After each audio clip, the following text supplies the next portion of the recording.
All right, traders, welcome to today's recap. This is Christian from Hertz Tropica Trade Group, and it is Wednesday, August 17th. So volatility kind of creeped in.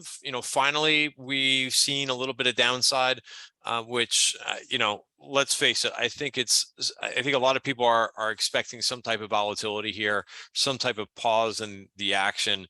The markets have been very, very strong to the upside. They've had very strong participation to the upside, but not today.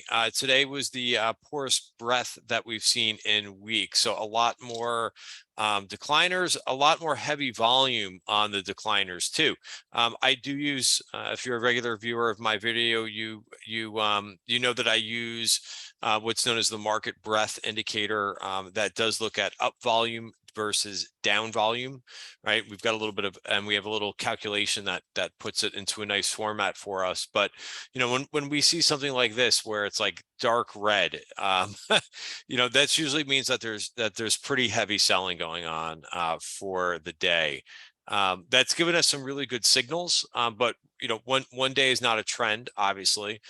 Here's what the overall breadth numbers look like when we break them down. But you had in the Dow 22 decliners, 8 advancing, S&P 395 declining versus 107, and the NASDAQ was 2188 decliners versus 616. So a little bit worse breadth there. And I think if you look at what the IWM did today, right, you have a lot more names in that index. And that led the indices down today. That was down 1.7%. So again, kind of interesting to see some areas kind of just really get hit a bit harder. And it seems like this week it's been more of the absent the yesterday's short squeeze.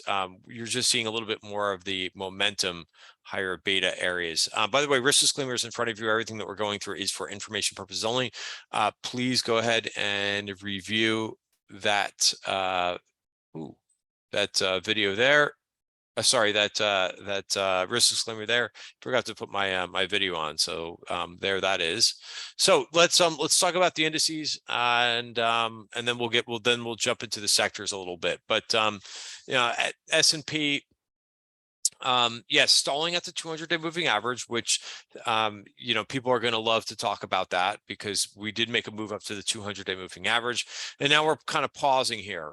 Notice that a couple things, because I've been talking about the 5-period exponential moving average, which is on my chart, and I talk about how it's a great guide, for watching when we're swinging one direction or another. Price is still above that, right? So intraday price did break below that, or was breaking below the 5-period moving average. I kind of said earlier today before the Fed minutes that it's always going to be interesting where we close, but the closing print is the most important, right? So we ducked under there. Notice that it's starting to flatten out a little bit, but it did it over here as well. So that'll be something to watch.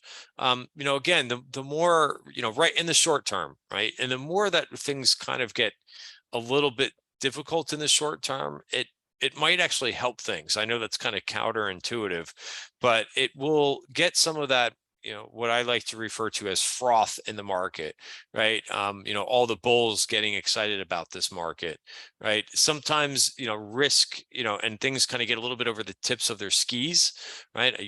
I like to use that skiing analogy in terms of risk and expectations and sentiment. So, it might be like, what I wouldn't mind is kind of just a little bit of a pause here.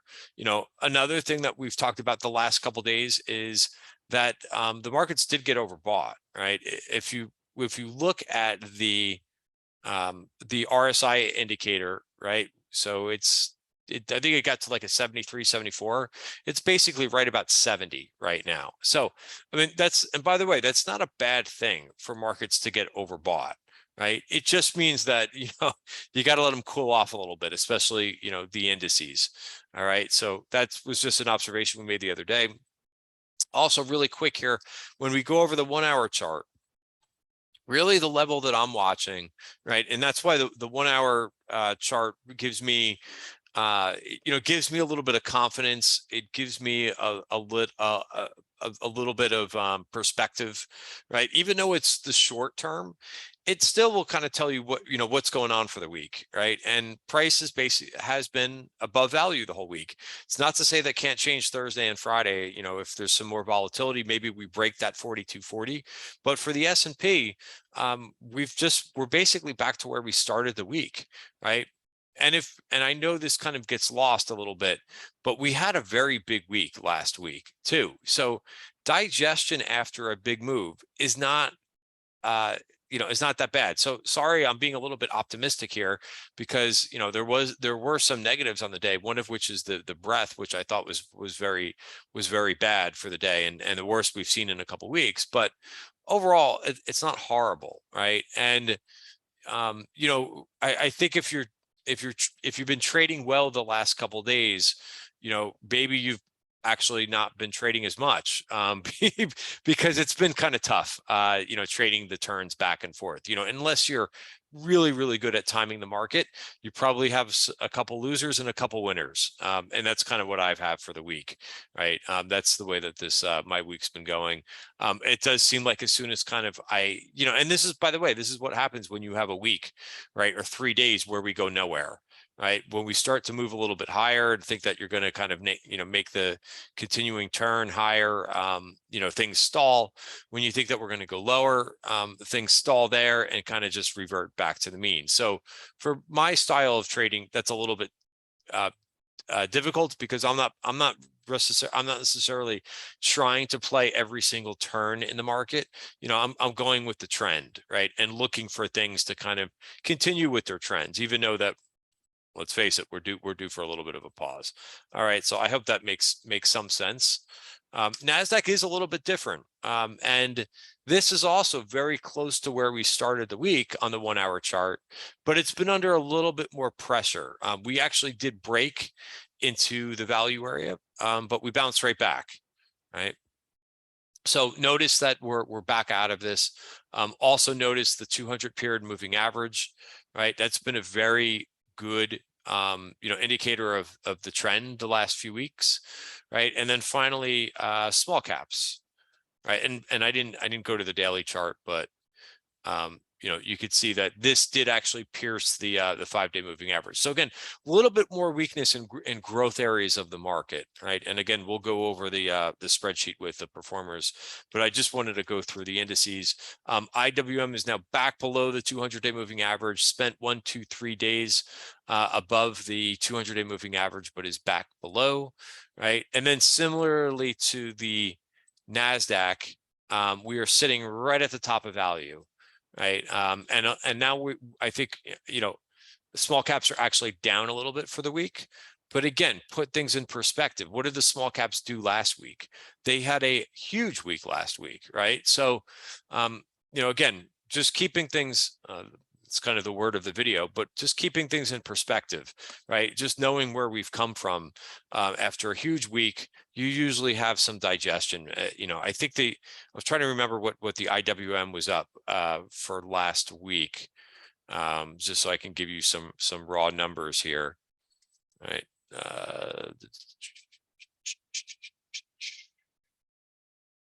IWM. All right, so if we go back to 8585 2022 and we go to 812, yeah, IWM was up 5% last week. So that's a monster move, right? Small caps don't usually move like that. Someone mentioned to me about the 80% rule, and I wanted to kind of answer their question, right? The 80% rule is when you enter a value, when you start the period above or below, right, and you begin to break into the value area, it triggers the 80% rule. However, you have to kind of establish yourself decently, what we say, firmly into the value area. So, this is kind of like dipping your toe into the water, right? You're not exactly wet, right? So that's kind of the analogy there. The 80% rule is very good, right? And again, that means that, you know, price can travel from one end of the value area to the other, 80% chance once it firmly establishes. But I get a lot of questions where as soon as like that dip of the toe, and it's like, hey, does that mean, you know, going back to my, going back to my water analogy, right? It doesn't mean you're all wet, right? It just means your toe got a little bit wet. So people, I think, you know, traders are very anxious to have that rule play out, right? As soon as we kind of get into the value, you gotta give it a little bit more time, right? And, you know, I would say if we spent some time, you know, around 196, 195, then you've got like a higher probability chance that you go from one end to the other. But as soon as we barely get in there, if you're looking for that 80% rule, you got to wait a little bit more time, right, to have it be a little bit more of a probability, right? So in any event, that's the indices. Let's go back to the performance. You know, interesting. You know, we've seen this a couple days this week where you know, the value areas are just a little bit stronger. It's kind of that risk off type feel in the market. You know, you had REITs, which were just barely down on the day. You had utilities, which were essentially flat for the day, and you've had some strength in the energy names. One of the, it's again, this is where it's been tricky because, you know, you have to have conviction in your trades to stay in them. And I keep looking at crude saying, you know, it's kind of interesting what's been going on with crude. I'm kind of undecided here, right? Because, you know, we're below the value area, but we haven't broken the lows, right? And crude did rally a little bit today, but it's been making lower highs this week, right? From, you know, from last week. Here was your high, 94, 95. The next time we rallied, we moved up to a 90. The next time we try to rally, we moved up to an 89. So, you know, it hasn't broken any major support, but it's kind of just been, the rallies have not had a lot of strength to it. And there's where we're sitting with crude and nat gas. It's funny how these two are reacting, but nat gas was actually down 1% today after, again, like getting out to very close to new highs for the year, but declining. But the trend is still definitely up here, no doubt. If you look at some of the performers within this group, this has been a name that I've been kind of trading in and out of. Today it had its best day. Why? Because I wasn't in it. But listen, that's just how it sometimes, when you don't have conviction in your trades, which I've been kind of, you know, looking for this to kind of move, but I didn't like the move that, you know, there was a check back 2 days ago. It did hop back over the 50-day moving average. I just didn't think that there was that much conviction in the move, so I bailed on the trade, but it's working. And sometimes I'm just a little bit early. And PSX is another one. Dino is another one, which I think looks the best out of these. But to me, this looks kind of strongest right now within the energy group, right? And I've talked about this group quite a bit. FCG, which is the nat gas stocks, right, it's kind of just been kind of stuck here a little bit. But I would keep an eye on this move. I would keep an eye on basically 2536. And again, it's a lot of names that look similar. So I'm just using the ETF for this group. And here's XOP, which also has a similar look to that nat gas ETF. All right. So that was your best performer. Again, something to watch. I think if we get another day where it's kind of risk off, you know, then you might see energy shine again. All right. Those were your best performers. Also, the defense stocks have been acting very well, right? So we talked about GD on Friday of last week, right? I think that's been one of the strongest. I actually took a position in NOC. I've actually been long this name for a while in the TTG trend portfolio, but this broke out to new highs today. So not bad. And of course, you know, a couple of the other ones, LMT was also up on the day, and RTX, which I've also been watching closely, but it hasn't been performing as stronger as some of the other ones. It's got to break that 95-20-22. I actually thought it had a good chance to do it after yesterday's inside day, but again, just it's not showing as much strength as the other ones. But I'll keep this one on the radar. I do have an alert set for this one. So we'll keep an eye on that one. All right. Another thing that's been interesting is what's been going on in this ARK ETF, right? Down another 5% today, right? And that's following a big red day yesterday too. So no breaking of support, but something to keep an eye on. And again, even if you're not trading the ARK ETF, which I don't, right? I've never traded this to the long side. It's still kind of a proxy for higher beta. Of course, it's called innovation. You could argue whether or not some of the names in there are innovative, but again, it's just kind of a proxy for high beta. Right. One other point I would mention too, the cryptos have been a little bit weak, right? Again, they're also still holding support, right? That's let's call it 23,000. I would keep an eye on that, right? There's been some chop this week. Also that 50-day moving average, which is coming in your picture. All right. Just a couple other things after hours, unless things have changed. The Synopsys had really good earnings. I've been long this name as well in the TTG trend portfolio. Whoops, wrong symbol. Keys, which for whatever reason has given back the gains, but I thought their report was pretty strong too. Cisco also noticed the 1 hour VPOC being taken out. That's the red line, right? Also decent earnings. So not bad, right? After kind of a tough day for growth, nice to see these names that reported earnings after the close with pretty good numbers from what I saw. A few names that I'm watching for tomorrow. Some of the semis have really given back the gains. Again, it kind of goes back to being careful not to chase in this market. But I like this Photronics, right? This is a smaller cap name.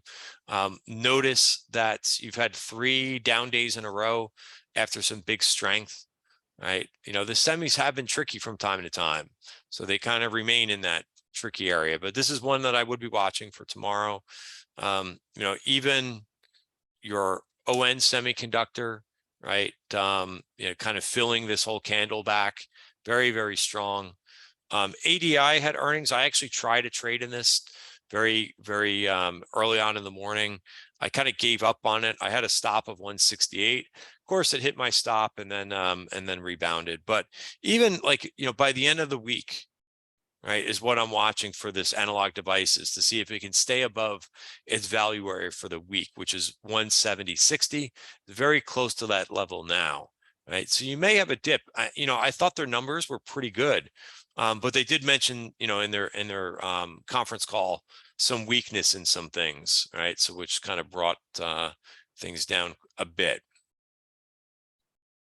All right, and here's my trade blotter. I show this just about every video. Sometimes I forget, honestly, but here's how I traded. Again, I show you my trades because nobody else does, right? On Twitter, everybody jumps up and down when they've got a winner, but like I said, I've got some losers in here today. I've got some what I like to refer to as paper cut losses for a couple names. You have to be careful about that. No big losses is important, right? And cutting your trades, but you don't want a lot of paper cut losses either, right? And today kind of was bordering on that for me. I tried, like I said, I tried ADI. It just barely hit my my stop price, right? So out of that one, again, I don't think it would have made that much of a difference because it only rebounded back to 170, but I would have liked to stay in that one. Devon Energy, went positive for a little bit. So again, I tried some trades today, but I just decided where the indices are right now. I would rather, if they're not working right away at this point, if they're not working right away, I'm very quick to get out of them. I just don't want to add risk until I see, I don't want to see breath like this. Right. So that's also kind of goes into my overall thinking for the day.